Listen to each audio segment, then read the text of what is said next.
Hi friends, video నచ్చితే తప్పకుండా like చేయండి. ప్రీతి విధంగా ఆనందతో అంటూ ఉంటుంది, మీ హెల్ప్ అవసరం లేదు, మీరు హెల్ప్ చేస్తానని చెప్పేసి మీ కొడుకు డబ్బులు ఇచ్చారు కదా, మీ హెల్ప్ మాకు అవసరమే అవసరమే లేదని చెప్పేసి బెటకరంగా మాట్లాడుతూ ఉంటుంది. ఆ డబ్బులు ఒక్కసారిగా నేలకు విసిరి కొడుతుంది కదా, జరిగిందంతా ఫ్లాష్ బ్యాక్ గుర్తు చేసుకుంటుంది ఉంటుంది. ఈలోపు ప్రీతి ఈ విధంగా ఇక అంటూ ఉంటుంది. రోహిత్తో ఈ విధంగా ప్రీతి అంటూ ఉంటుంది, అయినా మీ పిన్ని చాటుగా నీకు డబ్బులు ఇచ్చింది, విశ్వనాథ్తో కలిసి డబ్బులు ఇచ్చింది, నేను అదంతా గమనించాను.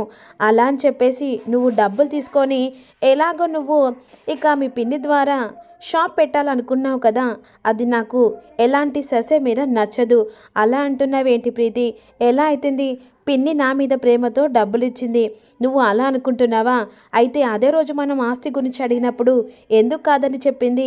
అలాంటి వాళ్ళ దగ్గర ఇక మనకు సొమ్ము కాదు కదా, చిల్లి గవ్వ కూడా అవసరం లేదు. మనకంటూ హెల్ప్ చేసేవాళ్ళు చాలామంది ముందుకొస్తున్నారు, దాన్ని కాదనుకొని చెప్పేసి నువ్వు కాళ్ళ తంటున్నావు. అలా అని చెప్పేసి ఇప్పుడు ఆనంద డబ్బులు తీసుకుంటే అప్పుడు మనం చులకన కావాల్సిగా తప్పదు అని చెప్పేసి ప్రీతి అంటుంది.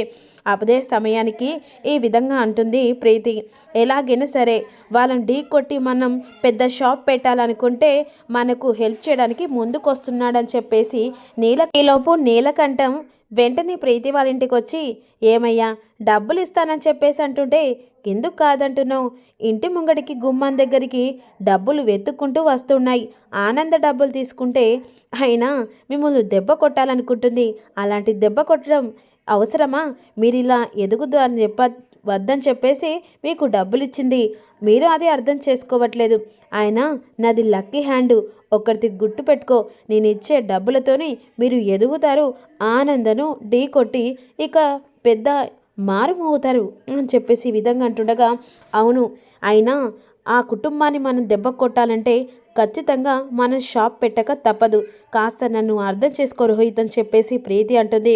ఏమాత్రం ఆలోచించక వెంటనే ఇచ్చిన డబ్బులను తీసుకొని నువ్వు పెద్ద షాపు ఓపెనింగ్ చేసేయి అని చెప్పేసి అంటుండగా, ఏం ఆలోచిస్తున్న రోహిత్, వెంటనే మనం షాప్ పెట్టాలంటే అంకుల్ దగ్గర డబ్బులు తీసుకోక తప్పదు అని చెప్పేసి ఇక వెంటనే పేపర్స్ ఇస్తాడు కదా, అప్పుడు రోహిత్ ఆలోచిస్తుండగా, కానీ రోహిత్ అని చెప్పేసి ప్రీతి అంటుంది కదా, ఆలోచించకుండా వెంటనే సంతకాలు పెట్టేస్తారు.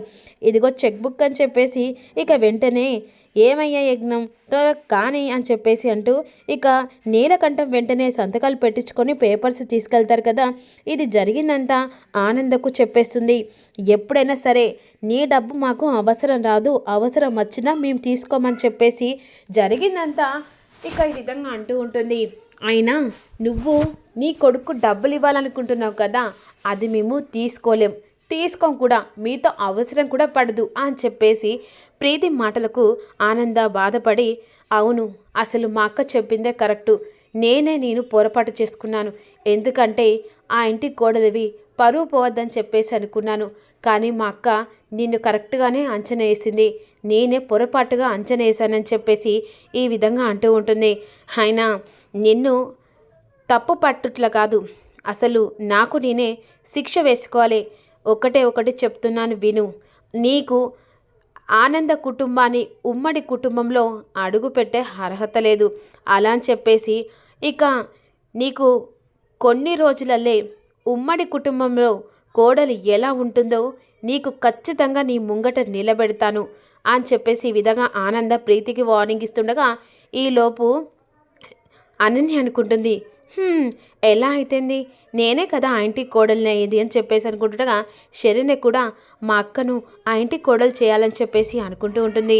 ఈలోపు మాత్రం ఇక ఇంటికి వచ్చిన తర్వాత కోటేశ్వరరావు లీలావతి చాలా బాధపడుతుండగా, అన్నయ్య ఆఫీస్ టైం వెళ్దామని చెప్పేసి అంటుండగా, లేదురా ఈరోజు నేను షాప్ రాను అని చెప్పేసి ఈ విధంగా అంటుండగా ఇక ఆనంద కిందికి వస్తుంది.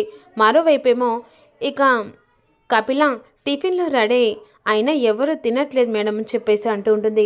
ఏమైంది, వెళ్ళి టిఫిన్ తిన్నానని చెప్పేసి అంటుండగా, లేదు అక్కడ జరిగిన అవమానానికి చాలా బాధగా ఉందమ్మా అని చెప్పేసి అంటుండగా, అయినా బాధపడట్లే ఏం లేదు బావగారు, ఎందుకంటే ఇదంతా కావాలని ప్రీతి చేస్తుంది, అంతేకాకుండా తను ఇక ఒకటే మార్గంలో వెళ్తుంది కాబట్టి అదే నమ్మి రోహిత్ కూడా నమ్మకంతోనే ప్రీతి వెనకాల వెళ్తూ ఉన్నాడు. ఏదో ఒక రోజు నిజం బయటపడితే కనుక అప్పుడు తెలిసొస్తుంది. అయినా కాదమ్మి, ఖచ్చితంగా తక్కువది కాదు, ఎన్నెన్ని మాటలు అనేసింది, పెద్ద చిన్న లేకుండా అని చెప్పేసి ఈ విధంగా ఆనంద అత్తగారు అంటూ ఉంటారు. మన ఇంటి పరువు మనమే ఇక రోడ్డు మీద వేసుకున్నట్టు అవుతుందన్నయ్య, అలా అని చెప్పేసి బయటికి గుంజలేం కదా.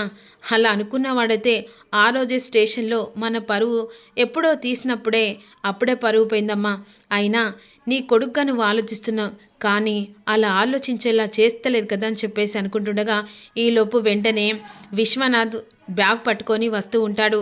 అవునమ్మా, అంతా మాయ, అంతా నమ్మక ద్రోహం చెప్పేసి అంటుండగా ఏమంటున్నావు అన్నయ్య, అసలు ఇవి డబ్బులు కానే కావు, చిత్తి కాగితాలు, ఇక పారవేయడం తప్ప ఏది పనికిరాదని చెప్పేసి ఒక్కసారిగా ఆ బ్యాగులో ఉన్న డబ్బులు ఇక అంతా ఇట్లా పోస్తుండగా చిత్తు కాగితాలను చూసి అందరూ షాక్ అయిపోతారు. చూసావా ఆ ప్రీతి ఎంత మోసం చేసిందో, డబ్బులు అని అక్కడ స్టేజ్ మీద ఇక లేనిపోని మాటలు మాట్లాడి ఏదో బిల్డప్గా మాట్లాడింది. అలాంటి దాన్ని ఇక ఎలా క్షమించాలి? వెంటనే ఇక పోలీస్ స్టేషన్లో కంప్లైంట్ పెడదాం.